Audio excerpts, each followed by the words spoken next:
Jonas Gwangwa, the great Jonas Gwangwa, in studio with us this morning. Well, in its 16th year, the Tribute to South African Music Heroes concert continues to pay tribute to the country's legendary performers and music industry stalwarts who have made a significant and lifetime contribution to the musical arts in the country. This year's event is being held in Morotele Park, that's of course in Pretoria, and it will feature a star-studded lineup that includes Mikasa, Yvonne Chaka Chaka, Lyra, Johnny Clegg, and of course Jonas Gwangwa, who's in studio with us, and we are so happy to have him. He's one of the country's most celebrated and legendary musicians. Jonas, welcome to Morning Live. It's so good to be with you on this morning. How are you feeling ahead of the tribute concert? Because it's a big one. 20 years of freedom. That's pretty much so the theme of the concert. Is that what it says? Well, I think so. That's what I've been reading. Yeah, no, I'm feeling quite fine. You know, trying to get ready, you know, and perform with all the young ones. Yeah. Because that's what they are now. The young ones, hey? Yeah, they Those are young the young ones. ones. Yeah. It's nice to have them in, though, because I mean, they, you know, to have that young energy and that young blood on stage with you. That's right. What does it do for you performing with these upcoming amazing musicians we've got in the country? It just makes you feel like you'll be going on and on and on forever. Yeah. You know. Yeah. It adds up so many other years for you too. Yeah. You know. Indeed, it does. I mean, you've been in this industry for so long, for basically your whole life. Yeah. I mean, how do you keep going? What inspires you to keep going? You know, because music is out there, you know. Yeah, we say you make music, but music is out there. You really are just like a conduit, you know.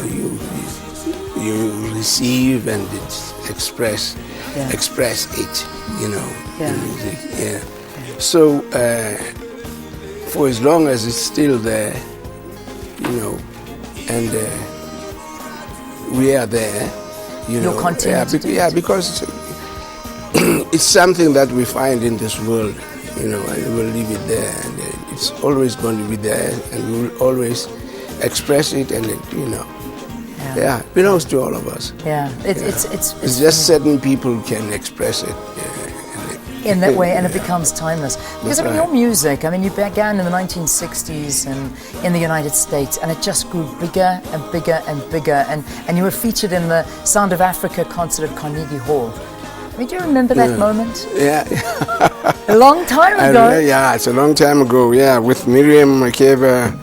Yeah, we were dancing and doing the gumboot dance and, you know, singing and playing, of course, Yeah, it was just very exciting those days. Exciting with Harry Belafonte. Which is just amazing. But it's starting to be recognized in other countries, but in your home country to be almost vilified and hated by the apartheid government in the 70s. I mean that must have been difficult for you though as a South African, along with the likes of Miriam Makeba and Hugh Masekela. It was difficult in those days for you. Yeah, it wasn't easy. It wasn't easy, but you know, there was a South African community out there, you know, and of course most of them students, and their hangout was at my place. You know, that's where we had a little They used to call my place the embassy. The South African Embassy. The South African Embassy. I love it. Because when I moved to Atlanta, they said, "Man, why do we close the embassy?" Yeah, but that kept us alive. You know, we would get together and sing, especially with Miriam. Miriam always singing. Whenever we are just a group, Masibuleni, let's sing, you know. And that South African community, you know, kept the South African spirit going and everything, you know. Yeah. People were surprised, man, you still speak like you never left, you know, people coming from abroad. They got that twang. That twang. You don't have a twang. I said, How no. long did you stay there for? 15 years. For 15 years? Yeah. Okay. I said, those are people who've gone there for 3 months. You Yes. see. But I can go there for 1 hour and I've got a twang. Yeah, It's you're terrible. Gonna try. Yeah, you know. but my brother sent me some records, you know, from home, you know, Dark City Sisters and Hotel Queens and things like that. Yeah, and we used to make mkombo tea, you know, because the sorghum is there, you know, they import sorghums from Yes. South Africa for their pigs and things like that. And then they say it's pigeon food.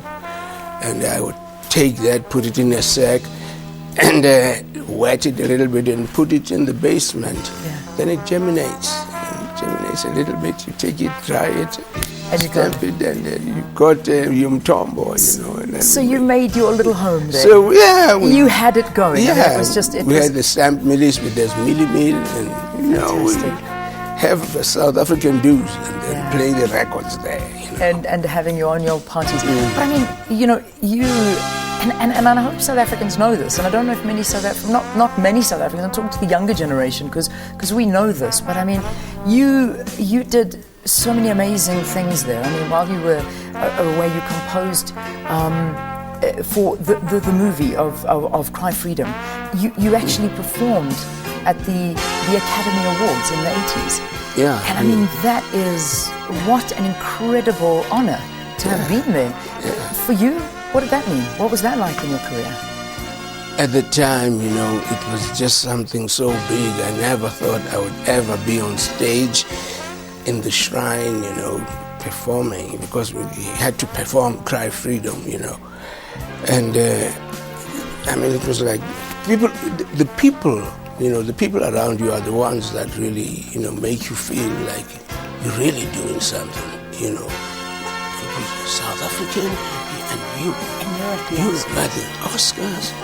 Wow, you know, it's just something very, very big, very exciting. Yeah. Yeah. That's amazing. But I came back from a tour. I was in Australia. I had to come back to the Oscars, to the BAFTAs first. Yes. know, So you did the BAFTAs before to that, the BAFTAs, and then I went to the Oscars. You know, The it was glitz, the glamour, and you name it. It was all the there. glitz and the glamour, and all those big stars, you know. Amazing. I want you to hold that thought for me. We just got to quickly go and pay some bills here. And then when we come back, I want to talk about that tribute concert on Madiba's 70th birthday. We've spoken about it a lot, but I've never spoken to you about it and what it was like performing on that stage when that did happen at Wembley Stadium. Stay tuned. I hope you're enjoying the conversation with Jonas Gwangwa, a legend here in South Africa. Stay tuned.